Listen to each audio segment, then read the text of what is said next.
जिसमें जिनागम के सभी सिद्धांत एक साथ हमें बराबर देखने को मिलते हैं। और सबसे गहरा विषय अगर सभी ग्रंथों का देखा जाए, अगर द्रव्यान योग का सबसे कोई गहरा विषय है तो उसका नाम है अध्यात्म। और अध्यात्म के अंदर भी अगर थोड़ा और जाएंगे तो अध्यात्म की प्राप्ति कैसे होती है, तो वो होती है ध्यान के माध्यम से। क्योंकि अध्यात्म का मतलब क्या है, अधि प्लस आत्म, अर्थात आत्मा के नज़दीक आना, इसी का नाम अध्यात्म है। अर्थात अपनी आत्मा में ही झुक जाना, इसका नाम अध्यात्म। ये द्रव्यान योग का भी जो पटेरा है वो बहुत बड़ा है, बहुत विस्तार में ही है। मात्र द्रव्यान योग के अंदर हम देखते हैं कि बहुत स्थूल बुद्धि गोचर कथन किए जाते हैं जो हमें एक बार में बराबर पकड़ में आ जाते हैं। मात्र ऐसे ही कथन नहीं मिलते हैं इस द्रव्यान योग में। द्रव्यान योग में सिद्धांत भी मिलते हैं, द्रव्यान योग में न्याय भी मिलता है, और द्रव्यान योग के अंदर बराबर क्या मिलता है, हमारा अध्यात्म शास्त्र भी मिलते हैं। सबसे बड़ी अगर द्रव्यान योग की बात कहें तो द्रव्यान योग न्याय से जीता जाता है। न्याय से जीता है माने क्या जीता जाता है, न्याय के माध्यम से। जिस जीव को न्याय करना नहीं आता वो जीव कभी आगे नहीं बढ़ सकता। न्याय करना मतलब नहीं आता मतलब क्या, कि क्या अच्छा है और क्या बुरा है, हित अहित का जब तक विवेक नहीं लगाएगा कोई भी जीव, जब तक क्या ग्रहण करना क्या ग्रहण नहीं करना इसका बुद्धि बराबर नहीं आ पाएगी। और जितने भी न्याय के शास्त्र हैं वो यही कार्य करते हैं कि कौन सा मत बराबर बिल्कुल ठीक है, कि जैन दर्शन बिल्कुल ठीक है। देखिए अब थोड़ा सा अंतर समझिए, कभी कभार कहा जाता है जैन धर्म और कभी कभार कहा जाता है जैन दर्शन। दोनों में अंतर क्या है, जैन दर्शन और जैन धर्म।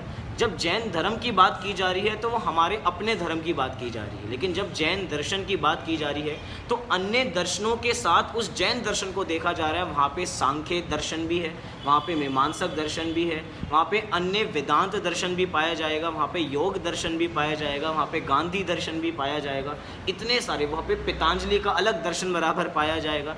दर्शन बहुत सारे बराबर हो जाएंगे, लेकिन धर्म अपना एक है। और जितना भी दर्शन शास्त्र का विषय है, न्याय का विषय, सारा कहाँ पर आता है, द्रव्यान योग के खाते में आता है। चाहे वो परीक्षा मुख से लेके अष्ट सहस्त्री नाम तक के जितने ग्रंथ हैं, ऐसे ऐसे वास्तव में ग्रंथ हैं जो लोग अष्ट सहस्त्री, जिस समय में ये कॉलेज के कोर्स में लगा करती थी, जो उस अष्ट सहस्त्री को पढ़ते थे कहते भैया ये तो कष्ट सहस्त्री है, इसको बड़े कष्ट से पढ़ा जाता है, समझ में ही नहीं आती क्या बातें लिखी हैं।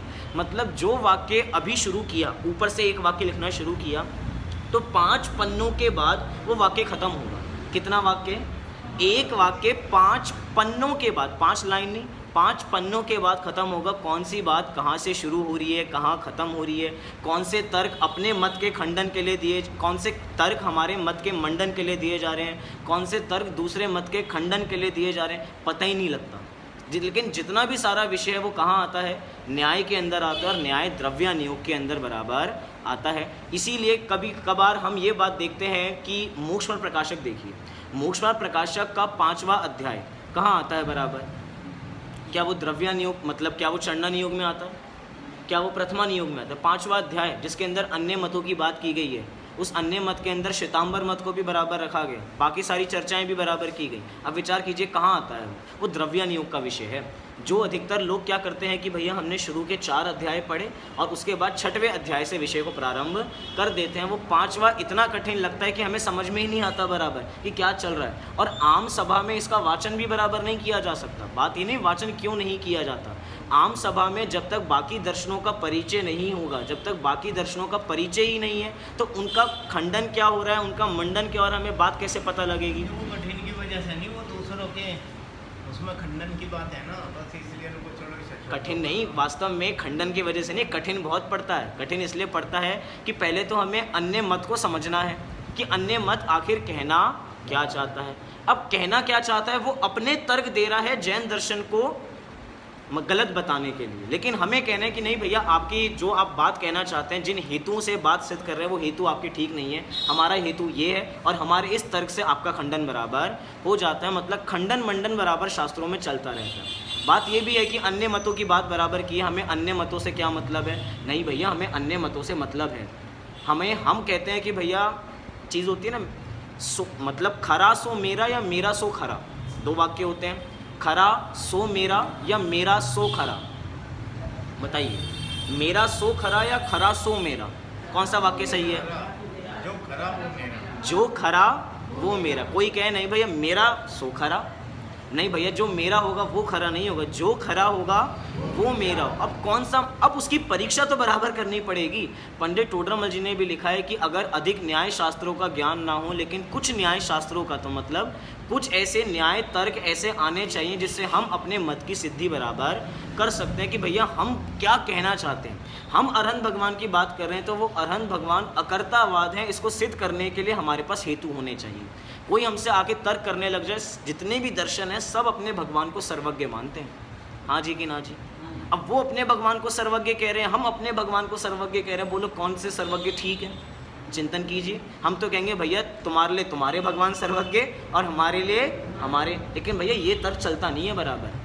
ये तर्क तो तब दिया जाता है बचने के लिए, कुछ आता नहीं है क्या करें, अब तुम अपना मानो हम अपना मानेंगे, ऐसा काम नहीं चलेगा भैया। जो वीतरागी सर्वज्ञ, वो सर्वज्ञ सिद्धि का कॉन्सेप्ट याद कीजिए न्याय के ग्रंथों का।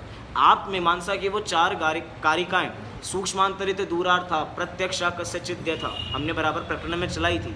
मतलब ये विषय ऐसा है कि द्रव्य नियोग के अंतर्गत आता है, लेकिन द्रव्य नियोग का भी खाता बहुत बड़ा है। अभी तो हम द्रव्य नियोग के उस मूलभूत विषय की बात कर रहे हैं जिसका नाम है ध्यान। उस ध्यान में भी 4 ध्यान कौन कौन से, जिसका योग सार में भी नाम देखा जाता है, पिंडस्थ, पदस्थ, रूपस्थ और रूपातीत, जो कि हमने अपाय विषय धर्म ध्यान के अंदर ही इस विषय को बराबर देख रहे हैं कि किसको हमें ग्रहण करना है, मतलब किसका उपाय करना है और किसका अपाय करना है। यही अपाय धर्म ध्यान, अपाय नाम का धर्म ध्यान है। अब हमें यहाँ पे विचार करना है, हमने पिंडस्थ देख लिया, पदस्थ देख लिया और रूपस्थ देख लिया। कल हमारी रूपस्थ के विस्तार से थोड़ी चर्चा हुई कि रूपस्थ के हमें क्या करना है, किसी रूप को आधार बना के चर्चा विचार बराबर करना है, उसी का ध्यान करना है, उसी का मनन करना है, क्योंकि बिना रूप के कोई काम बराबर होगा ही नहीं। हम किसका ध्यान कर रहे हैं, कोई वस्तु तो बराबर होनी चाहिए। ऐसे कभी कह दे कि भैया कुछ नहीं ध्यान करना, ऐसे भी काम नहीं चलेगा, कोई ना कोई अवलंबन बराबर चाहिए। लेकिन जो अब अगला ध्यान आने वाला है उसका नाम है रूपातीत ध्यान। अभी तक पदों का अवलंबन लिया जा रहा था, अभी तक किसी न किसी वस्तु के माध्यम से माने अरहंत भगवान की बात बराबर की जा रही थी, लेकिन अब ऐसी बात की जाएगी रूपातीत ध्यान कि अब जिनका कोई रूप ही नहीं है उसका ध्यान करना है। आपको यहाँ पे कोई चीज़ दिखाई दे रही है, यहाँ पे रखी हुई दिखाई दे रही है, यहाँ पे चीज़ रखी है दिखाई दे रही है। अच्छा आपको यहाँ डिब्बिया रखी है, डिब्बिया रखी, तो डिब्बिया नहीं, मैं तो इधर दिखा रहा हूँ, डिब्बिया तो इधर रखी है मुझे पता है। इधर भी शीशा रखा है। अरे यहाँ रखा है, यहाँ पे जहाँ पे मेरी उंगली है, दिखाई दिया कुछ आपको, दिखाई दे रहा है पीछे, यहाँ कुछ रखा है। अरे उंगली नहीं कह रहा मैं, यहाँ जो मैं दिखा रहा हूँ बराबर ये जगह दिखाई दे रहा है कुछ। अब कह रहे हैं आचार्य देव जिसका कोई रूप नहीं है उसका ध्यान करना है। मतलब सच्ची में अब कितना कठिन विषय हमारे सामने बराबर आ गया है। यहाँ पे तो यही समझाने में इतनी कठिनाई चली गई कि यहाँ पे कुछ नहीं है, और आचार्य देव कह रहे हैं कि हमें उसका ध्यान करना है जो रूप से अतीत हो गया हो, जिसका कोई रूप ही नहीं है। इसका कोई ना कोई रूप है बराबर। रूप किसे कहते हैं, जिसमें स्पर्श रस गंध वर्ण पाए जाए उसे रूप कहते हैं बराबर। इतना ही हमारी मोटा मोटा शब्दावली बराबर यही है और यही इसका लक्षण है। अब यहाँ पे जो चीज़ हमें दिखाई दे रही है उसका कोई रूप ही दिखाई नहीं दे रहा, अब ध्यान किसका करें। लेकिन चौथा ध्यान वही है जिसका नाम है रूपातीत ध्यान, क्योंकि जो हमारे 5 परमेष्टि में से एक परमेष्टि हैं वो भी कैसे हैं, वो भी रूपातीत हैं। अरहंत, आचार्य, उपाध्याय और साधु ये सभी रूप के साथ हमें दिखाई देते हैं। कैसे? रूप के साथ हमें दिखाई देते हैं, लेकिन सिद्ध भगवान हमें कोई रूप में दिखाई देते नहीं है। नहीं, हमने तो कहीं कहीं मंदिरों के अंदर देखा है कि एक बराबर सिद्ध भगवान की भी आकार बराबर बना दिया जाता है। देखो सिद्ध भगवान कहाँ है? हाँ, सिद्ध भगवान हमारी वेदी में विराजमान है। अरे वो सिद्ध भगवान है क्या वास्तव में? हम उस कटआउट को देख के कहते हैं कि ये सिद्ध भगवान है, लेकिन भैया वो कटआउट सिद्ध भगवान नहीं है। जो नहीं दिखाई दे रहा है वो सिद्ध भगवान है। जो दिखाई दे गए तो वो सिद्ध भगवान बराबर कैसे? जो दिखाई दे रहा है अरहंत भगवान का शरीर है, तो हम उनके माध्यम से हमने उनका पूरा वर्णन कर लिया, समोशरण का वर्णन बराबर देख लिया। लेकिन अब हमें कुछ दिखाई नहीं दे रहा है। दिखाई नहीं दे रहा मतलब वो खाली स्थान जो बराबर है वो क्या है? वो सिद्ध भगवान का बराबर प्रतीक है। ये भी एक अलग विषय है कि वास्तव में ऐसी जो प्रतिमाएं बराबर देखी जाती हैं वो योग्य हैं या अयोग्य हैं, क्या इनकी बराबर प्रतिष्ठा हो भी सकती है, नहीं हो सकती, ये एक स्वतंत्र विषय है बराबर। लेकिन जो भी है उसके अंदर जो चीज़ है वो सिद्ध भगवान है जो हमें आंखों से दिखाई दे रहे नहीं है। और सबसे बड़ी बात, तो फिर उसका ऐसा आकार कैसे बना दिया जब वो निराकार है? अरे मतलब सामान्य तौर पे देखा गया कि वो खड़कासन में तप तपस्या बराबर कर रहे थे, तो इसी अवस्था में सिद्धालय में जाकर विराजमान हो गए और ऐसे ही बराबर ध्यान कर रहे हैं। कोई अगर पद्मासन में है तो वैसे ही बराबर सिद्ध अवस्था में वैसे ही विराजमान हो जाते हैं। मतलब जो दिखाई ना दे ऐसा जो रूप है बराबर। अब सबसे बड़ी बात यह है, दिखाई तो हमें बहुत सारी चीज़ें नहीं देती, दिखाई तो हमें बहुत सारी चीज़ें नहीं देती। कौन कौन सी चीज़ें दिखाई नहीं देती? हवा दिखाई देती है? नहीं दिखाई देती। ऐसी बहुत सारे जीव जंतु भी हैं जो होते हैं लेकिन हमें दिखाई देते नहीं है। ऐसी कितनी जगत की वस्तुएं हो सकती हैं कि कोरोना है, दिखाई देता है बराबर, हमें अपनी चरम चक्षुओं से दिखाई देता नहीं है। क्या जी? 6 द्रव्य में से 5 द्रव्य तो दिखाई देते ही नहीं है, मात्र पुद्गल ही दिखाई देता है। सही बात है बराबर। लेकिन बात अपन बराबर क्या कर रहे हैं कि अब यहाँ पे रूप ही नहीं है किसी भी प्रकार का। मतलब अब सीधा सीधा हम सिद्ध भगवान की बात बराबर कर रहे हैं। आगे एक एक गाथा आचार्य देव पदस्थ ध्यान की बराबर देंगे, तब तक वो सारी चर्चा बराबर करेंगे ही करेंगे। लेकिन एक बार सिद्ध भगवान की थोड़ा विचार कीजिए, क्या है सिद्ध भगवान? हम सभी जब पूजन करते हैं तो हमारे मंदिर जी में भी कुछ ऐसी पूजन की थाल है जिस पे जो स्वस्तिक है वो थोड़ा उभरा हुआ है बराबर। एक सिद्ध शिला, मतलब पहले सम्यक दर्शन, सम्यक ज्ञान, सम्यक चारित्र, वो थोड़ा उभरा हुआ है वो थाली बराबर में। एक क्या है, एक चंद्र आकार, मतलब सिद्ध शिला बराबर बना रखी है और सिद्ध शिला के ऊपर एक डॉट दिखाई देती है, वो है सिद्ध भगवान। ऐसे बराबर होता है? नहीं होता तो हम बराबर अपने चंदन से बराबर बना लेते हैं उस चीज़ को। अब वास्तव में क्या है, ये सिद्ध शिला बनाई, सम्यक दर्शन, सम्यक ज्ञान, सम्यक चारित्र की एकता सहित जो सिद्ध शिला पे जाकर विराजमान हो गए हैं। अब जो अभी दिखाई दे रहे हैं हमने तो विराजमान बराबर कर दिए, लेकिन जो दिखाई दे रहा है वो तो रूपस्थ हो जाएगा बराबर। पॉइंट टू बी नोटेड, हमें रूपस्थ और रूपातीत में कहीं ना कहीं बाउंड्री बराबर खींचनी पड़ेगी कि रूपस्थ के अंदर तो हमें रूप बराबर दिखाई दे रहा है, लेकिन रूपातीत के अंदर हमें किसी प्रकार का रूप दिखाई देने वाला नहीं है। क्या है वास्तव में वो रूपातीत ध्यान? तो उसी की चर्चा हम बराबर यहाँ से प्रारंभ करते हैं। मैं थोड़े से बिंदु आपको मोक्ष प्रकाशक के पंडित टोडरमल जी की थोड़ी महानता हमें बराबर पता लगेगी। हमें सिद्ध भगवान का ध्यान करना है या नहीं करना है? हाँ जी कि ना जी? अब एक एक शब्द, ये पंडित टोडरमल जी का मोक्ष प्रकाशक का पहला अध्याय देखो। सबसे पहले अरहंतों का स्वरूप लिखा। अरहंतों के स्वरूप में पहली पंक्ति पढ़िए, क्या लिखा वहाँ? प्रथम अरहंतों के स्वरूप का विचार करते हैं। पॉइंट क्या दिया यहाँ पे? विचार करते हैं। अब देखिए सिद्ध भगवान में क्या लिखा, क्या लिखा? अब सिद्धों का स्वरूप ध्याते हैं। मतलब सोचो, एक एक बिंदु में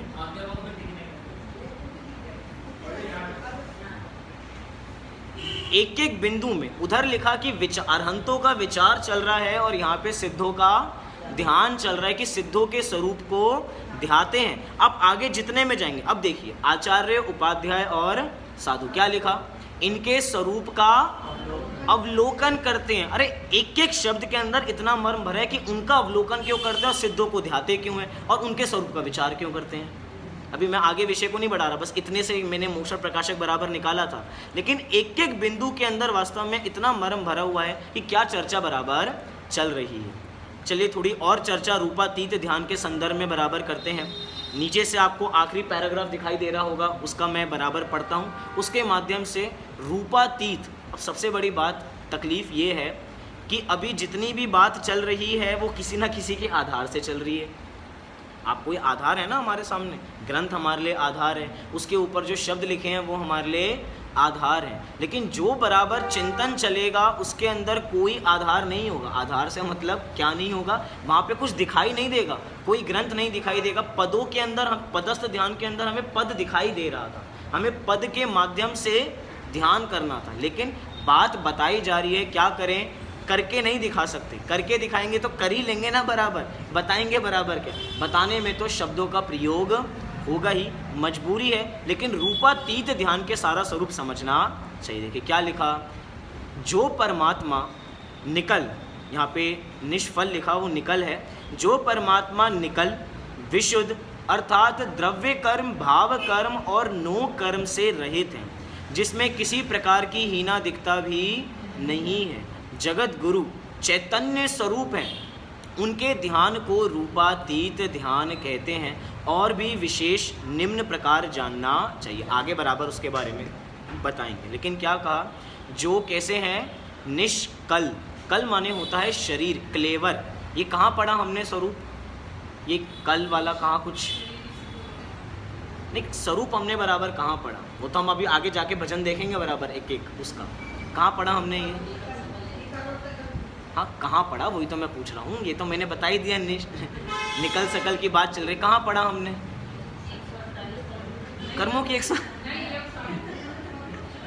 अरे हर बार ये पैतरा नहीं चलेगा कि कर्मों की 148 में पढ़ी है। छेडाला, अरे मतलब छेडाला में तो है। मेरा पूछने का अभिप्राय ये होता है कि कुछ दिन पहले ही हमने ये विषय देखा था, तो कुछ दिन पहले हमने किस ग्रंथ में देखा था, तो कुछ दिन पहले हमने आचार्य योगेंदु देव द्वारा योग सार ग्रंथ लिखा गया, जहाँ पे बहिरात्मा, अंतरात्मा, परमात्मा, फिर परमात्मा को 2 प्रकार से बताया। कौन कौन से, एक सकल परमात्मा और एक निकल परमात्मा। वहाँ पर देखा, वहाँ पर सभी ग्रंथों में आपने सभी ने सही उत्तर बराबर दिया। कहीं ना कहीं हम 148 प्रकृति में भी देख लेंगे। हम नाम की बात करेंगे तो जो नाम कर्म से रहे थे हम ऐसे बराबर देख लेंगे। सबके उत्तर सही हैं। छेडाला किसने बोला था बराबर, आपने भी छेडाला बोला था, छेडाला में भी बराबर स्वरूप बताया। अभिप्राय बस ये कि हमने अभी अभी कहाँ बराबर देखा था। उसके अंदर भी बताया था, कल माने होता है शरीर, निष्कल मतलब जो निकल परमात्मा है वो सिद्ध भगवान है, और जो हमारे सकल परमात्मा है वो हमारे अरहंत भगवान है, क्योंकि वो शरीर से सहित है। तो ये तो पहली बात हो गई। और कैसे हैं वो सिद्ध भगवान, विशुद्ध अर्थात द्रव्य कर्म, भाव कर्म और नो कर्म से रहित है। हमारे जो अरहंत भगवान हैं वो देखा जाए तो भाव कर्म, अभी 4 कर्म तो बराबर शेष हैं ही है। द्रव्य कर्म, अब भाव कर्म है तो द्रव्य कर्म रहेंगे या नहीं रहेंगे, द्रव्य कर्म भी बराबर रहेंगे। मतलब अभी हैं 4 ही तो गए हैं अरहंत भगवान के, लेकिन अब हम सिद्ध भगवान के स्वरूप की बात कर रहे हैं तो द्रव्य कर्म, भाव कर्म, नो कर्म से तीनों से रहित हो गए हैं। अब जितनी भी चर्चा करनी है तो भैया जैसे हमने कल किया था ना, अरहंत भगवान के लिए हमने कहा था कि कल से हम कौन सा ग्रंथ शुरू करेंगे, भक्तांबर काव्य शुरू करेंगे। अगर हमें सिद्धों का स्वरूप देखना है तो कल से हम सिद्ध चक्र महामंडल विधान यहाँ से रचाने वाले। सभी तैयार हैं? लंबा चलेगा, 8 दिन का नहीं चलेगा। हमें अर्थ देखना है बराबर, पढ़ना ही नहीं है मत। तो अर्थ देखेंगे तो सारी चर्चा किसकी की गई है, सिद्ध भगवान की बराबर की गई है। पहले भी चला था बराबर। अब जितनी चर्चा बराबर वो की गई है उस विधान के अंदर, लगभग 2000 से अधिक छंद हैं, 2000 से अधिक छंद। आखिरी पूजा के अंदर ही 1024 है। अब करते करते करते करते जाएंगे तो 2000 से अधिक छंद हो गए या नहीं हो गए। और उससे पहले भी पहली विशेष कुछ पूजन कर लेते हैं, उसके बाद कोई पूजन कर लेते हैं, तो कितना बड़ा हो गया, लगभग 3000 छंद हो गए। अब 3000 छंदों का अर्थ देखना है। एक एक छंद को भी अगर मतलब 2-3 छंदों को भी एक एक दिन दिए जाएँ, क्योंकि माल बहुत भरा हुआ है। और सबसे गहरा विषय तो जयमाला में भरा हुआ है सारा का सारा। अभी अष्टानिका आने वाली है ना हमारी, सारे विषय को कोई ना हो तो बराबर वो निकालिए। वो पहली जयमाला देखिए तो 14 गुणस्थान से पार कैसे होना है वो बताया जाता है। एक एक के अंदर सारे विस्तार से स्वरूप बराबर बताया, सभी सिद्धों का स्वरूप है। लेकिन यहाँ पे बताया द्रव्य कर्म, भाव कर्म एवं नो कर्म से रहित। उसी सिद्ध चक्र विधान में हम वहाँ पे गोला एक अर्पित करते हैं, बिल्कुल सफ़ेद। वो वास्तव में किसका प्रतीक होता है, वो सिद्ध भगवान का वास्तव में प्रतीक होता है। क्यों होता है, क्योंकि पहले जो बाहर नो कर्म थे, मतलब नो कर्म थे, जो बाहर की जटाएँ थी वो जटाएं हमने सबसे पहले हटा दी। फिर एक कड़क सा नारियल निकला, शरीर रूप निकला, फिर हमने उस शरीर को भी बराबर हटा दिया। फिर उसके ऊपर छिलका लगा हुआ था, छिलके को भी हमने बराबर हटा दिया। कई बार होता है ना वो छिलका रह जाता है, लेकिन भैया छिलका रहना नहीं चाहिए, सारा छिलका हट। तभी तो अगर थोड़ा सा भी रह जाएगा तो किसका स्वरूप हो गया, वो तो अरहंतों का बराबर। अभी तो कुछ कर्म बराबर बचे हुए हैं, लेकिन जो बिल्कुल सफ़ेद है तो बराबर कैसा हो गया, ये सिद्ध भगवान का प्रतीक है। नो कर्म, द्रव्य कर्म, भाव कर्म से रहित हमारे सिद्ध भगवान बराबर होते हैं। साथ ही साथ जिसमें किसी प्रकार की हीना दिखता भी नहीं है। सभी के सभी सिद्ध भगवान एक जैसे हैं, किसी में कोई अंतर देखा जाता नहीं है। अभी आगे आएगा अगुरु लघु, अगुरु लघुत्व गुण, जब चर्चा बराबर इसकी करेंगे। साथ ही साथ लिखा जगत गुरु हैं। कैसे हैं, जगत गुरु हैं। हमें तो कभी पढ़ाने नहीं आए, सिद्ध भगवान जगत गुरु हैं। मतलब एक होता है ना, किसको कोई गुरु कहता है, भैया गुरु जी, तो पूरा जगत ही गुरु जी। एक को मामा, भैया ये तो जगत मामा है, इनको तो सभी मामा कहते रहते हैं, तो जगत गुरु। सो सबको गुरु मतलब जो सारे गुरु हैं बराबर, वो जगत गुरु। जगत गुरु यहाँ पे सिद्ध भगवान के लिए विशेषण दिया जाए। सबसे बड़ी बात है, जब हम 5 परमेष्टि को 2 भागों में बांटते हैं, बांटिए 5 परमेष्टि को 2 भागों में, एक देव और एक गुरु, एक देव और एक गुरु, बांटिए कैसे होंगे? 2 देव हैं। कौन से 2 देव हैं? अरिहंत और सिद्ध देव हैं, और आचार्य उपाध्याय साधु गुरु हैं। दूसरे प्रकार से भी बराबर देखा जा सकता है।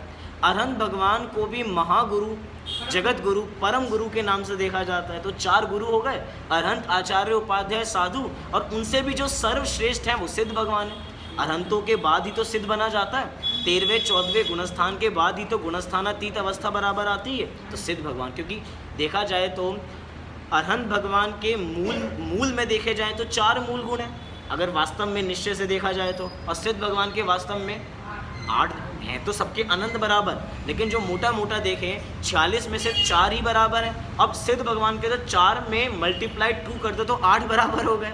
तो बराबर बड़े हुए या नहीं हुए?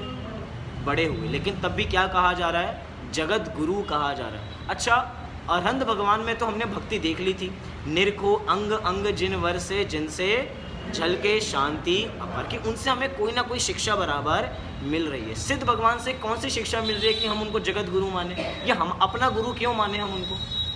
अगर अपना गुरु मानना होता तो नमो सिद्धाणम नमो अरिहंताणम ऐसा कहते, ऐसा तो हमने नहीं कहा।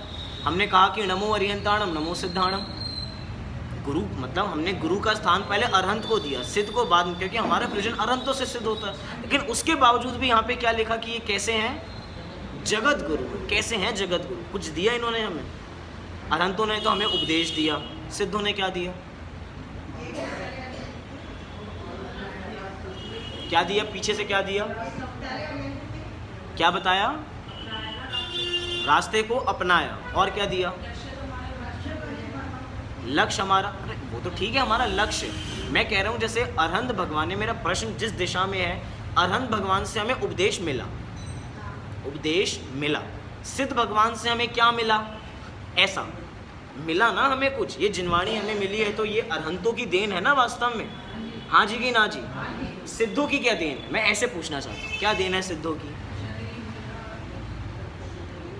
क्या दिया? जब हम कहते हैं कि मम स्वरूप है सिद्ध समान, ये दिया अरहंत, ये दिया हमारे सिद्ध भगवान ने। क्या दिया? मम स्वरूप है सिद्ध समान, कि मेरा स्वरूप तो अरहंतों के जैसा, मेरा स्वरूप तो सिद्धों के जैसा है। ये दिया हमारे सिद्ध भगवान ने। हमने थोड़े दिन पहले एक्सरसाइज की थी बराबर एक, याद है किसी को? हमने कुएं में जोर से चिल्लाया था, तू सिद्ध। आवाज़ क्या आई थी? जोर तो लाइए बराबर। अब तो सिद्धों की भक्ति हमें बराबर करनी है, हम सिद्ध चक्र विधान रचाने वाले हैं। तू सिद्ध, तमी नहीं है, ऐसे लग रहा है मैं ज़्यादा तेज बोल रहा हूँ, आप सब मिलके भी नहीं बोल पा रहे। तू सिद्ध, तू सिद्ध। देखो इतने सारे लोग मुझे सिद्ध कह रहे हैं, इतने सारे लोग, मैं तो आपको कह रहा हूँ, लेकिन सब लोगों का टेंशन किस पे है? मतलब अच्छा ऐसा है क्या? इसका अर्थ ये नहीं है कि आप मुझे नहीं कह रहे तू सिद्ध। अच्छा मैं सिद्ध नहीं हूँ क्या? अच्छा मैं अपने लिए सिद्ध हूँ, हम सब अपने अपने लिए सिद्ध हैं। लेकिन भैया थोड़ा अटेंशन मिलता है ना, आप सभी लोग क्या मुझे कह रहे हो, मैं आपको कह रहा हूँ, आप मुझे कह रहे हो। अरे भैया हमें आपस में बराबर तू सिद्ध नहीं करना। जब हम जिनेंद्र भगवान की तरफ देखते हैं तो कहते हैं भैया तू भी कैसा है? तू भी सिद्ध है। और बस अपने सिद्ध स्वरूप को पहचानेगा तो जैसा मैं हूँ वैसा बराबर बन जाएगा। ये दिया हमारे सिद्ध भगवान ने। अभी हम भक्ति करेंगे सिद्ध भगवान की तो सारी चर्चा उसके अंदर आएगी। साथ ही साथ में चैतन्य स्वरूप हैं, उनके ध्यान को रूपातीत ध्यान बराबर कहा जाता है। अब थोड़ा एक विषय थोड़ा और इसके संदर्भ में आगे लेते हैं। क्या लिखा? रूपातीत ध्यान में बिंदु अर्थात चंद्र बिंदु से रहित कला, अर्थात मात्रा से रहित तथा रेफ और हकार से भी वर्जित अनक्षर रूप परम ब्रह्म का ध्यान किया जाता है। इसको कहा जा रहा है कि ये रूपातीत ध्यान है। मतलब क्या? समझ में नहीं आया? एक शब्द आप बनाइए, ह्रीम। शब्द क्या है? ह्रीम। अब वो ह्रीम शब्द के अंदर क्या करना है? उसमें से चंद्र बिंदु को हटा दीजिए, रहित कर दीजिए। साथ ही साथ में जो र का उच्चारण आ रहा है वो रेफ, उसको भी हटा दीजिए। जो ह आ रहा है ह को भी, बचा क्या फिर? बचा क्या? अरे बचाना ही तो नहीं है ना। अगर बच जाएगा तो उसके माध्यम से ध्यान हो जाएगा। बात समझना क्या कहा जा रहा है। रूपातीत ध्यान में चंद्र बिंदु से रहित कला, चंद्र बिंदु हमने जो ऊपर लगी थी वो उसको हमने हटा दिया। साथ ही साथ में जो रेफ लगी हुई थी र की, जिसमें रिम र का उच्चारण, वो रेफ भी हमने हटा दी। जो ह था हमने वो भी, उसको भी वर्जित कर दिया, हटा दिया। तो बचा क्या? कुछ नहीं बचा। तो भैया ऐसे हैं हमारे सिद्ध भगवान, इनका ध्यान हमें इधर बराबर करना है। अर्थात सिद्ध भगवान की भक्ति करना, सिद्ध भगवान जैसा अपने को बराबर देखना, इसका नाम ही है वास्तव में रूपातीत ध्यान है। ऐसा बराबर यहाँ पर कहा जा रहा है। और आगे रूपस्थ में बता दिया, अपोजिट करके बता दिया। रूपस्थ ध्यान में चंद्र रेखा के समान बिंदु अर्थात अर्घ बिंदु सहित सूक्ष्म सूर्य के समान दैदीप्यमान ह्रीम का साक्षर ध्यान किया, क्योंकि वहाँ पे ध्यान एक के माध्यम से बराबर करना है, रूप के माध्यम से चिंतन बराबर करना है। यहाँ पे किसी प्रकार का रूप देखा जाता नहीं है। और सबसे बड़ी बात है अनक्षर शब्द क्या है? अनक्षर। अक्ष का मतलब क्या है? इंद्रियां। इंद्रियों से हमें शब्द दिखाई देते हैं, लेकिन जब इंद्रियां ही नहीं है तो वो अनक्षर हो गया। अक्ष माने इंद्रियां और अनक्ष माने इंद्रियों से रहित। अब इंद्रियों से रहित जो कुछ है वो तो भैया सिद्ध भगवान है वास्तव में, तो उनका ध्यान करना, उसका नाम क्या है? रूपातीत ध्यान। हमें नाम तो याद होते जा रहे हैं ध्यान के। सबसे पहला क्या था? पिंडस्थ ध्यान। पहला क्या था? दूसरा पदस्थ, तीसरा, चौथा रूपातीत। पिंडस्थ के 5 याद हैं? पार्थिवी, आग्नेयी, वायु, वारुणी और तत्व रूपवती। मुझे ऐसा लग रहा है कि सबका उत्तर नहीं आ रहा, कि आगे आगे बढ़ते जा रहे हैं और पीछे पीछे भूलते जा रहे हैं। आगे पाठ, पीछे सपाट। कितना जल्दी बोला, सपाट। सपाट हो गया है इसलिए सपाट करना। सपाट करना है या याद रखना है? याद ही नहीं रखेंगे, हमारे विकल्पों में ही नहीं रहेगा, तो ये भैया विकल्पात्मक ध्यान है सारा। जब तक विकल्प में ही नहीं रहेगा तो ध्यान बराबर कैसे करेंगे? हम ट्रेन में जा रहे हैं, हमारे पास कुछ भी नहीं है, लेकिन हमारे पास ये सारी सामग्री हमारे विकल्पों में है, तो बोलो वहाँ पर ध्यान कर सकते हैं? नहीं कर सकते। अब तब करेंगे ना जब विकल्प में बराबर होगा। होगा ही नहीं, हमें पता ही नहीं कि पिंडस्थ ध्यान के अंदर करना क्या है, हमें पता ही नहीं पार्थिवी क्या है। याद है? अब मैं आगे नहीं पूछ रहा कि पार्थिवी में क्या किया था हमने, आग्नेय में क्या किया था, वायु में क्या किया था, सभी को याद है? वारुणी के अंदर क्या किया था? नहीं। देखो आपको तो याद है, जिनको नहीं याद है मैं तो उनसे सुनना चाहता हूँ ना। आप तो बोल ही दोगे याद है। याद वालों का तो शक्ल ही अलग दिखाई देती है, हाँ याद है। जिनको नहीं है वो कभी नीचे करके बैठ जाते हैं कि भाई हमारी बात नहीं चल रही है बराबर, इधर उधर ऐसे चल रहे बराबर, हमारी नहीं चल रही है। हाँ, गर्मी बराबर है, थोड़ी हवा कर लें बराबर, गर्मी बहुत चल रही है बराबर। अरे ऐसे विकल्प बराबर रहेंगे तो ध्यान नहीं होगा, कैसे रहेगा बराबर? मतलब कि ये चीज़ें क्यों कही जाती हैं? ध्यान का विषय कहा ना, परिभाषा बहुत सुंदर दी गई, एकाग्र चिंता निरोधो ध्यान। जब तक हमारा चित्त एकाग्र नहीं होगा ये सारी बातें हमारे पट पे पड़ेंगी ही नहीं बराबर, हमारे मस्तिष्क के अंदर आएंगी नहीं। क्यों नहीं आएंगी बराबर? क्योंकि भैया जब हमने दिमाग में इतने सारे पत्थर माने विषय कषाय ही भर रखे हैं, तो वही बातें हमारे दिमाग में गूंजती जाएंगी और वही चलेंगी। तो ये बातों का विचार करने का समय कहाँ मिलेगा? समय नहीं मिलेगा तो हमारा ध्यान ही इस तरफ नहीं जाएगा बराबर। भैया ध्यान हटा दुर्घटना घटी, इसलिए ध्यान हमें हटाना नहीं है। आइए थोड़ी और भक्ति के माध्यम से थोड़ी चर्चा को बराबर करते हैं। कौन सी भक्ति है बराबर हमारी? क्या है कि सारी इसके अंदर और भी जितनी चर्चा है, विशेष चर्चा बराबर कर सकते हैं, लेकिन अभी एक एक सिद्ध भगवान के एक एक गुण को हमें देखना है, क्योंकि हमें सिद्ध भगवान का ध्यान करना है, इसलिए उसके माध्यम से थोड़ी चर्चा बराबर करते हैं। मेरा उद्देश्य यहाँ पे भजन बोलना नहीं है, इसके माध्यम से जो सिद्ध भगवान के 8 गुण हैं उन 8 गुणों को बराबर देखना है। अब बहुत सारे बराबर चूहे दिखाई दे रहे हैं, एक चूहा वहाँ पे दिखाई दे रहा है ऊपर तक बराबर, वो ऊपर जा रहा है। चलिए जो भी है अपनी विषय पर चर्चा आप मेरा साथ देंगे तो हम सब इस भक्ति को बराबर एक साथ बोलेंगे। सभी को आती भी है, लय भी बराबर आती है। 3, 2, 1 गो। अशरीरी सिद्ध भगवान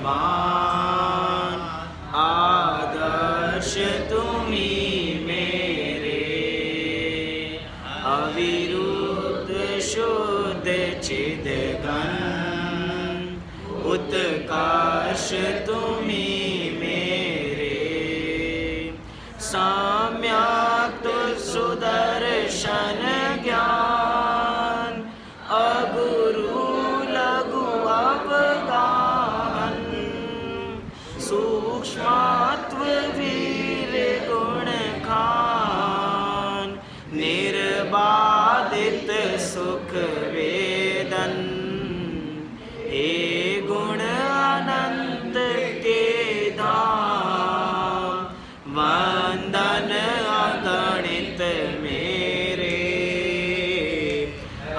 अशरीरी सिद्ध भगवान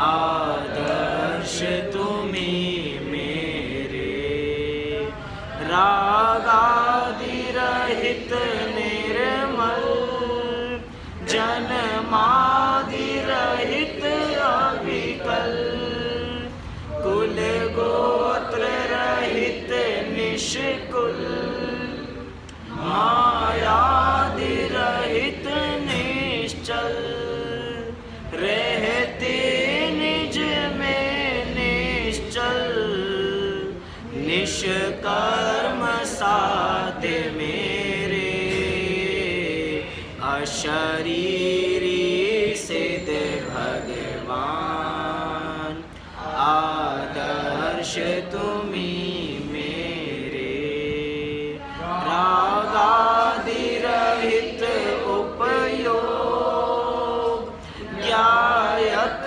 प्रतिभासी हो, स्वाश्रित शाश्वत सुख भोग, शुद्धात्म विलासी हो, हे स्वयं सिद्ध भगवान तुम साध्य बनो मेरे, अशरीरी सिद्ध भगवान आदर्श। भविजन तुम सम निज रूप, ध्याकर तुम सम होते, चैतन्य पिंड शिव भूप, होकर सब दुख खोते, चैतन्य राज सुख खान, दुख दूर करो मेरे, अशरीरी सिद्ध भगवान आदर्श तुम्ही मेरे, अविरुद्ध शुद्ध चिद घन, उत्कर्ष तुम्ही मेरे। चलिए देखा जाए तो ये दो पंक्तियाँ टेक की हैं, मतलब ये मुखड़ा है, इनको बारंबार रिपीट करना एक एक छंद के बाद। हमने एक ही पंक्ति रिपीट की बराबर, अशरीरी सिद्ध भगवान आदर्श तुम्ही मेरे, लेकिन टेक है ना तो दो दो बार जब भी एक छंद हो जाएगा तो इसके बाद दोनों पंक्तियाँ बराबर पढ़नी चाहिए। चलिए हम तो इधर बराबर स्वरूप देखते हैं। सबसे पहली पंक्ति हमें बराबर बताती है, अशरीरी सिद्ध भगवान आदर्श तुम ही मेरे, मतलब यहाँ कहा जा रहा है कि अमिताभ बच्चन मेरे आदर्श नहीं है, माधुरी दीक्षित मेरे आदर्श नहीं है, मेरे घर के पेरेंट्स मेरे आदर्श, बहुत बड़ी बात है, हमारे घर के जो बड़े हैं वे भी अभी हमारे लिए आदर्श नहीं है। अरे घर के बड़े हमारे लिए आदर्श नहीं है, क्या कह रहे हो भैया? पूरी बात सुनो, क्या आगे बात की जा रही है कि भैया सिद्ध भगवान हमारे लिए आदर्श हैं, उनसे बड़ा जगत में और कोई दूसरा नहीं है। आदर्श उसे बनाया जाता है जिसकी तरह हम बनना चाहते हैं, ना चाहते हुए भी, चाहिए हम आदर्श हम इनको बनाते हो या नहीं बनाते हो। भजन पूरा पढ़ा तो 5 बार हमने ये पंक्ति बोली, अशरीरी सिद्ध भगवान आदर्श तुम्ही मेरे। कभी कभार लगता है ना भजन में, कभी भजन की बात बताता हूँ, कोई भजन चेंज कर देता है, आदर्श आप ही मेरे, कि भैया हम भगवान को तुम या तू ऐसा करके नहीं बोल सकते, वे तो हमारे लिए बड़े हैं। लेकिन वास्तव में जो अपने होते हैं उन्हीं के साथ ये तुम का व्यवहार या तुम ही की भाषा बराबर की जाती है। कोई बाहर का आता है तो भैया उसे आप कह के, लेकिन सिद्ध भगवान तो हमारे हैं ना, हमारे हैं या नहीं? हाँ जी कि ना जी? हाँ जी कि ना जी? हाँ जी, तो हाँ जी हैं तो वो मेरे आदर्श है, तुम ही मेरे आदर्श हो बराबर। इसीलिए अब मेरी पूरा अब एनालिसिस कीजिए, हमारा पूरे के 24 घंटे कि हम 1 भी % या 0.011% भी हम अपने आदर्श की तरह बिताते हैं, तो ऐसे ही हमारे लिए आदर्श है। कैसे आदर्श है? वास्तव में आदर्श वो हैं कि हम उनकी तरह बन जाएं, तो वास्तव में ये आदर्शपना है। हम उनके सबसे बड़े भक्त बन जाएं, ये उनका आदर्शपना नहीं है। हमारे यहाँ किसी भी तरह किसी को पीछे दास नहीं लगाया जाता। क्या अगर हमें भगवान, एक नाम है ना भगवान दास, पहले के समय में लोगों के नाम होते थे भगवान दास, मजाक उड़ाया जाता था उसका कि भैया क्या तुम तो भगवान के दास हो। अरे भैया हमें ऐसा भगवान का दास नहीं बनना, हमें ऐसा बनना है कि हम भी भगवान बराबर बन जाएं। इसीलिए सारा स्वरूप बताया गया, अविरुद्ध शुद्ध चिद घन उत्कर्ष तुम ही मेरे। अर्थ उत्कर्ष, इससे बड़ा जगत में कोई दूसरा व्यक्ति नहीं है। जगत में नाम दिख रहा है ना उत्कर्ष, वो उत्कर्ष अगर किसी व्यक्ति का नाम सुने तो भैया वो नाम निक्षेप से नाम रखा गया है। अगर कहते हैं ना जैसा नाम वैसा काम, या जैसा यथा नाम तथा गुण, ऐसा भी बराबर कहा जाता है। किसी व्यक्ति का नाम उत्कर्ष है तो उसमें क्या वास्तव में उत्कर्ष से ऐसे गुण बराबर दिखते हैं। लेकिन अगर सिद्ध भगवान है तो उनके सारे के सारे नाम सार्थक हैं। उनको उत्कर्ष कहा गया कि आपसे ऊंचा तो जगत में कोई दूसरा व्यक्ति नहीं है। आप कैसे हैं? चिद घन है। घन का स्वरूप हमने बराबर देखा था। कहाँ देखा था? पिंडस्थ ध्यान में हमने बराबर देखा था कि वो घन बराबर है। और चिद घन है अर्थात अनंत आत्माओं का एक ऐसा पिंड बराबर है जिसका ध्यान हम सभी भी अपना करें, और आप तो बराबर उसका करते ही हैं। साथ ही साथ अविरुद्ध, किसी प्रकार की विरोध नहीं देखा जाता, और आप शुद्ध है। कैसे शुद्ध है? द्रव्य कर्म, भाव कर्म, 9 कर्म से रहित। समय सार में भी सबसे पहले नमस्कार किसको किया गया? वंदे तु सब सिद्धे। अब देखना ग्रंथों के अंदर जितने भी द्रव्य नियोग के, आपको मैं सभी नहीं कह रहा हूँ, द्रव्य नियोग के आपको जितने ग्रंथ अधिकतर मिलेंगे आपको सब में दिखाई देगा कि सब लोग सिद्धों को नमस्कार कर रहे हैं। और जब भी कोई कन्ना नियोग के ग्रंथों का मंगलाचरण देखेंगे तो आप देखेंगे कि वहाँ पे अरंतों को याद कर रहे हैं। क्या मतलब है इसका? मतलब अरे भैया हमारा द्रव्य नियोग के माध्यम से ये प्रयोजन है कि हम आपके जैसा बन जाएं और हमारे आदर्श सिद्ध भगवान हैं। लेकिन कन्ना नियोग के अंदर जब तक अरंत भगवान का स्टैंप नहीं लगेगा हम आगे नहीं बढ़ सकते। मंगलाचरण भी सोच समझ के बराबर किया जाता है। हम ग्रंथ में लिखना क्या चाह रहे हैं, हमारे ग्रंथ की प्रतिज्ञा क्या है, हमें वो बातें बतानी है जो सूक्ष्म केवल ज्ञान गम में है। तो केवल ज्ञान गम में सारी बातें अरहंतों की दिव्य ध्वनि में आती है, तो अरहंतों को नमस्कार करें। सभी ग्रंथों में नहीं, अधिकतर अगर हम देखें एनालिसिस करें तो हमें ऐसा बराबर मिलता है। हमें तो अब मेन छंद की चर्चा करनी है, जितना भी हमारे पास समय है। जो नीचे का छंद दिया इसमें सिद्ध भगवान के 8 गुणों को याद बराबर किया गया। 8 बराबर आ गए क्या? गिन लीजिए एक बार। 1 2 3 4 5 6 7 8 8 आ गए बराबर, निर्बाधित कह के 8 बराबर आ गए। तो 8 गुणों की बात बराबर चल रही है। ये 8 गुण ऐसे हैं कि 8 दोष जाएंगे तो 8 गुण प्रकट होंगे। 8 कर्म जाएंगे तो जैसे जैसे कर्म जाता जाएगा वैसे वैसे गुण बराबर प्रकट होते जाएंगे।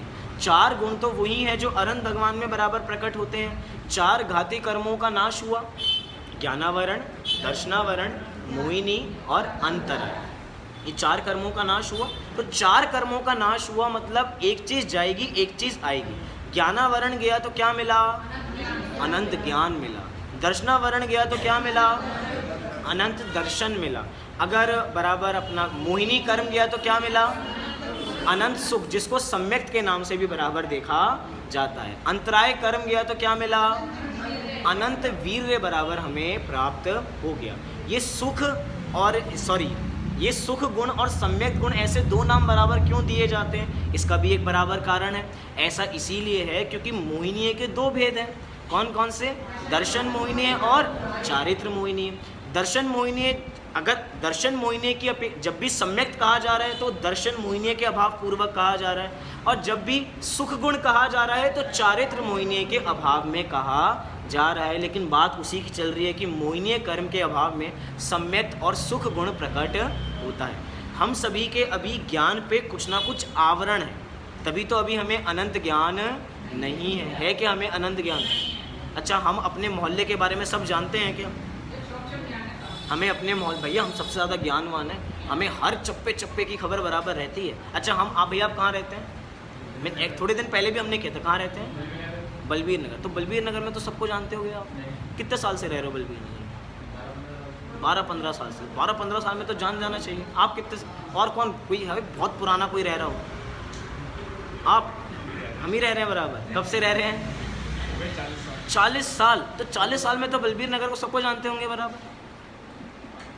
नहीं जानते बराबर। क्यों नहीं जानते? क्योंकि अभी ज्ञान पे आवरण है। क्यों ज्ञान पे आवरण है? क्योंकि भक्ति के अंदर एक नीचे बहुत सुंदर बात एक बराबर की गई, वो जानते हैं। अच्छा, हम नहीं जानते, बाकी लोग जानते हैं। देखो, एक बहुत सुंदर एक भक्ति के अंदर बात की गई, ज्ञान से संबंधित आपको बात बता रहा हूँ। लिखा, रागादि रहित उपयोग। अभी हमारा उपयोग रागादि से सहित है, इसीलिए हमारे ज्ञान पे आवरण है। तभी तो हम बराबर नहीं जान पाते। हम जितना जानते हैं उसी में राग करने लग जाते हैं। हमारे 24 घंटे में से कम 12 घंटे तो अपने परिवार के साथ बीतते हैं। तो हम बाहर जानेंगे कैसे? क्योंकि उन्हीं में इतने लिप्त रहते हैं, उन्हीं में इतने तन्मय रहते हैं। और सबसे बड़ी, परिवार को भी छोड़ दो, ये आ गया ना हमारे पास एक, सबसे ज़्यादा कहाँ रहते हैं? इसमें बराबर रहते हैं। मतलब अगर हमने किसी की शादी नहीं हुई ना, सबसे पहले शादी इससे हो गई हमारी, इसके साथ बराबर हमेशा साथ में बराबर रहते हैं। अब इसके साथ रहेंगे तो कहीं ना कहीं ज्ञान पे आवरण होगा या नहीं होगा?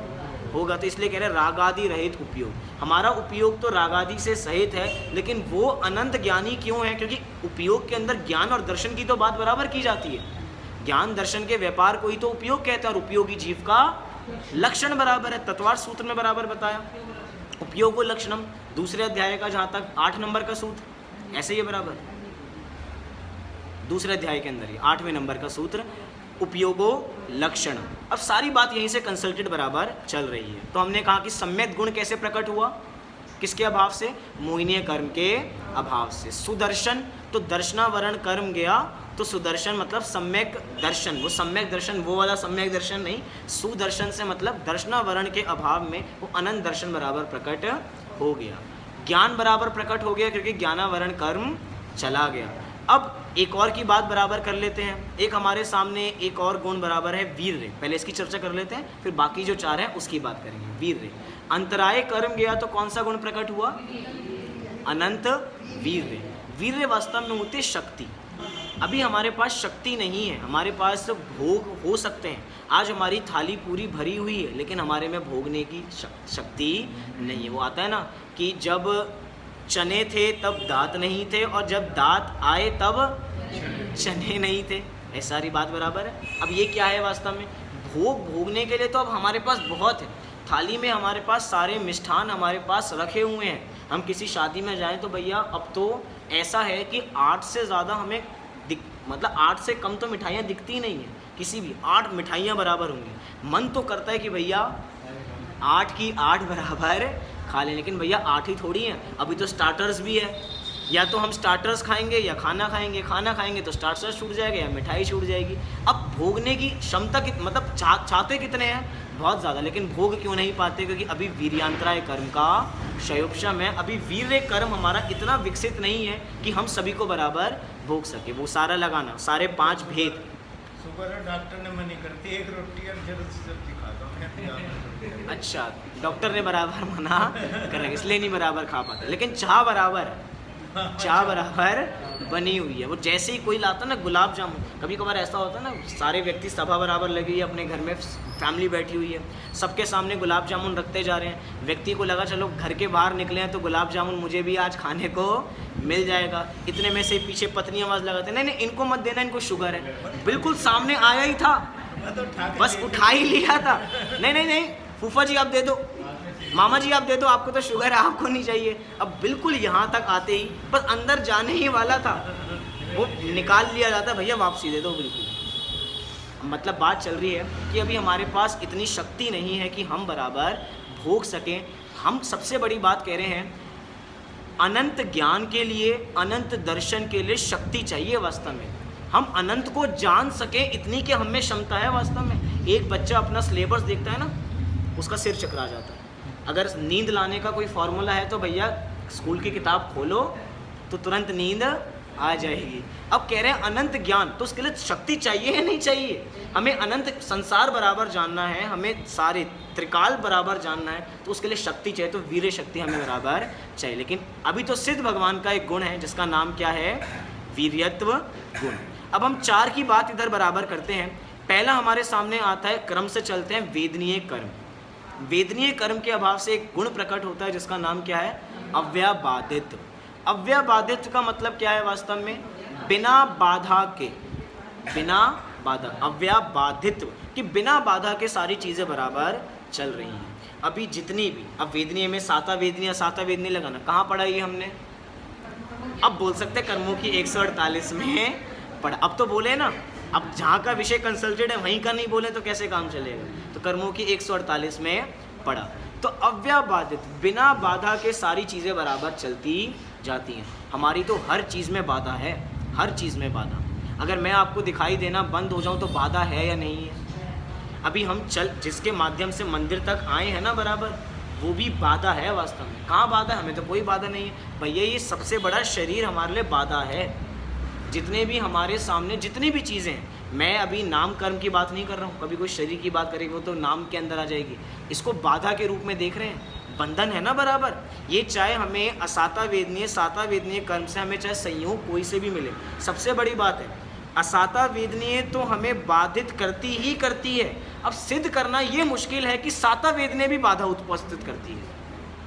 असाता वेदनीय तो भैया बाधा उपस्थित करती है। हमें कोई ऐसे संयोगों की प्राप्ति हो गई जो हम नहीं चाहते थे। हम नहीं चाहते थे हमें बीमारी हो जाए, लेकिन वो बीमारी हो गई। हम चाहते थे कि भैया एक बार मलेशिया का ट्रिप घूम कर आए, और हम घूम ही आए बराबर। हम चाहते थे कि भैया एक बार तो फॉरेन ट्रिप करना ही करना है। फॉरेन ट्रिप नहीं, कम से कम एक शिमला तक तो बराबर हुआ, एक बार लेह लद्दाख तो बराबर एक बार घूम के ही आए बराबर, और हम घूम ही आए बराबर। सारे ऐसे संयोग बराबर जमा हो गए। आचार्य देव उसको कह रहे हैं कि वो भी क्या है? बाधा है। वो भी क्या है? बाधा है। क्यों बाधा है? क्योंकि हम बाधित का वास्तव में अर्थ किया कि हम किसी न किसी के आधारित हैं।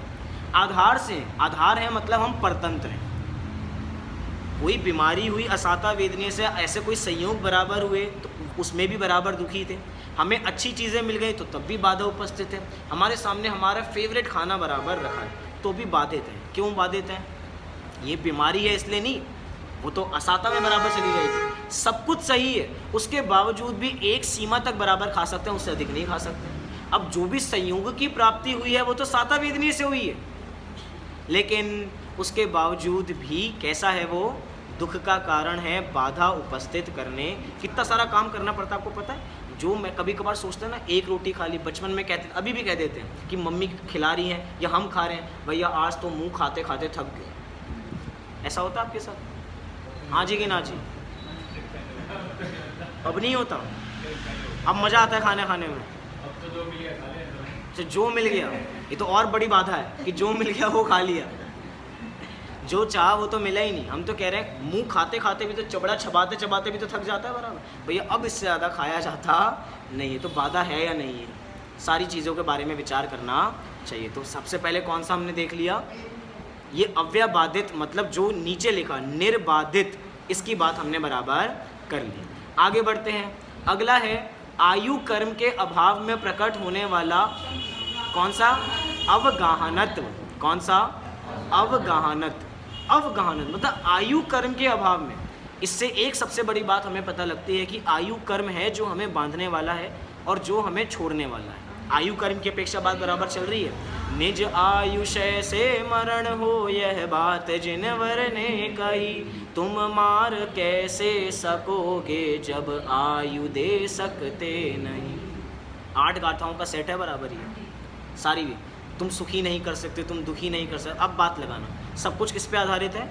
आयु कर्म पर आधारित है। अब आयु कर्म पे आधारित है तो भैया हमारी जो असली अवगाहना होनी चाहिए वो असली अवगाहना हमारी हो ही नहीं पाती है। ये आयु कर्म में बांधने का काम करता है। जैसे कि अभी अपना समय तो बराबर होता जा रहा है, लेकिन 2-3 मिनट में अपनी चर्चा को बराबर पूरी करते हैं। हम किसी होटल के अंदर गए, होटल के अंदर गए तो एक चेक इन टाइम और चेकआउट टाइम होता है ना, तो होटल वाला बहुत ढीठ है। एग्जाम्पल के ले रहे हैं, कल्पना लोक में चले जाओ, होटल वाला बहुत ढीठ है। 12 जैसे एग्जैक्ट बज गए वो तुरंत आगे भैया निकलो, 12-1 पे भी आपको रहने नहीं देगा। और पहले, अब हमें ढीठ कल्पना है ना हमारी, अब पहले ले लो, हम पहले जा रहे हैं तो भी खड़ा हो गया, नहीं 12 बजे से पहले जाने वाले नहीं हो। नहीं मेरे नीचे रिक्शा खड़ी है, मुझे जाना है, नहीं 12 बजे तक का आपने किया है, 12 बजे तक ही आपको रुकना पड़ेगा। कोई ऐसा ढीठ बराबर मिल गया हमें। अब क्या है, उस टाइम के ऊपर हम आधारित हो गए। ऐसे ही आयु कर्म के ऊपर हम आधारित हैं कि उसके बिना हमारी कुछ चलती नहीं। कोई हमें मारना चाहे, कोई विष से हमें मारना चाहे, हम आत्महत्या करके मरना चाहें, तो भैया जब तक आयु कर्म पूरा नहीं होगा तो कितने ही प्रयास कर लिए जाए हम मरेंगे नहीं, और कितने ही प्रयास कर लिए जाए हम जिंदा नहीं हो सकते अगर बचाने की कोशिश भी की जाए तो ना डॉक्टर हमें बचाता है, ना डॉक्टर हमें मारता है, ना कोई दुश्मन हमें मारता है, ना कोई हमें सुख प्रदान करता है। तो ये अवगाहनत गुण की चर्चा समझनी चाहिए। अगले दो कौन से हैं? सूक्ष्मत्व और अगुरु लघुत। नाम कर्म के अभाव में कौन सा प्रकट हुआ? सूक्ष्मत्व गुण। अब सूक्ष्मत्व गुण वास्तव में क्या है, इसकी चर्चा की जाती है कि एक सिद्ध भगवान के अंदर ही सभी सिद्ध भगवान एक साथ बराबर विराजमान हो जाते हैं। ऐसा ही है, एक सिद्ध के अंदर अनंत सिद्ध विराजमान है। क्यों? क्योंकि उनका सभी का सूक्ष्म शरीर बराबर हो जाता है। सूक्ष्म शरीर का मतलब इधर अलग है। 2 मिनट चलेगी चर्चा और आगे? समय तो हमारा हो गया देखो, क्योंकि 2 चीज़ें हमारी बची हैं बस। चलेगी? हाँ जी कि ना जी? सभी की होगी तभी तो चर्चा आगे बढ़ेगी। क्या बात हमारी चल रही है? जो नाम कर्म है वो हमें बांध देता है। कैसे बांध देता है? बराबर ऐसे बांधता है। जैसे कि भैया आपका नाम क्या है? दीपक। ये मुझे आप दिखाई दे रहे हो। आपका आपका आपका आपका आपका ये मुझे दिखाई दे रहे हो ना, क्योंकि नाम कर्म है तो आप दिखाई दे रहे हो। आप सभी स्थूल हो गए। स्थूल हो तभी तो दिखाई दे रहे हो। ये चींटी है, ये मच्छर है, ये बहुत सारे मच्छर यहाँ पे हो रहे हैं। ये क्यों दिखाई? क्योंकि नाम कर्म है, सब कुछ स्थूल है। मतलब यहाँ पे स्थूल सूक्ष्म की परिभाषा वो है वास्तव में कि जो अब निराकार हो चुके हैं, जो एक ही रूप में विराजमान हो जाते हैं, जिनके नाम कर्म का नाश हो गया। नाम कर्म है तो शरीर है, नाम कर्म नहीं है तो शरीर नहीं है। तो सिद्ध भगवान ऐसे सूक्ष्मत्व गुण के धारी हैं कि एक ही सिद्ध के अंदर अनंत सिद्ध विराजमान हो जाता है। जहाँ भैया आप बैठे हो ना, ये सिद्ध क्षेत्र है, यहाँ से अनंत जीवों ने मुक्ति की प्राप्ति की है। मतलब कि शिखर जी ही मात्र सिद्ध क्षेत्र नहीं है, जहाँ जहाँ एक एक कण बराबर क्या है? सिद्ध क्षेत्र। क्योंकि पूरे ठसा ठस भरा हुआ है वो पूरा लोक, तो ये स्थान से भी कोई ना कोई जीव सिद्ध बराबर गया होगा। अगली बात किसकी चलेगी? आखिरी, अगुरु लघुत, माने गोत्र कर्म के अभाव की बात बराबर चल रही है। अब सीधी सी बात छोटी सी की जाए, जहाँ पे ऊंच नीच का किसी प्रकार का भेद नहीं देखा जाता कि कौन बड़ा और कौन छोटा, कौन छोटा कौन बड़ा। आदिनाथ भगवान की अगर ऊंचाई देखी जाए तो 500 धनुष, कोई गजब मतलब मजाक की बात नहीं, 500 धनुष। और भगवान महावीर की कितने हाथ? 7 हाथ। मतलब कंपैरिजन किया जाए तो एक धनुष के अंदर होते हैं 4 हाथ। 2000 हाथ के कौन हो गए हमारे? आदिनाथ। 2000 हाथ के आदि, एक तरफ 2000 हाथ और एक तरफ 7 हाथ। जैन दर्शन कहता है कि दोनों समान है। क्यों समान है? सब आत्मा, मतलब सारी आत्मा, छोटे बड़े की भावना ही मान का आधार। अब कोई मान है ही नहीं, कोई छोटा नहीं है, कोई बड़ा नहीं है, सब एक समान है। वो चाहे 2000 हाथ की काया लेके हों, कोई 7 हाथ की काया लेके हों, काया से मतलब नहीं, क्योंकि क्या गोत्र ऊंच नीच का सारी बातें चली गई। मैंने ऊंच नीच की दूसरी अपेक्ष में बात की है बराबर, लेकिन उच्चता नहीं है, नीचता नहीं है, यहाँ पे सब समान है। ये सिद्ध भगवान के 8 गुण हैं, और इन सिद्ध भगवान का ध्यान करना माने रूपातीत ध्यान करना, यही हमारा लक्ष्य है। हम सभी रूपातीत ध्यान करें, शीर्घ शीर्घ सिद्ध बने। इसी मंगल भावना से अभी की बात को विराम देते हैं। शुद्ध स्वरूपी अविनाशी मैं आत्मस्वरूप सहजानंदी अविनाशी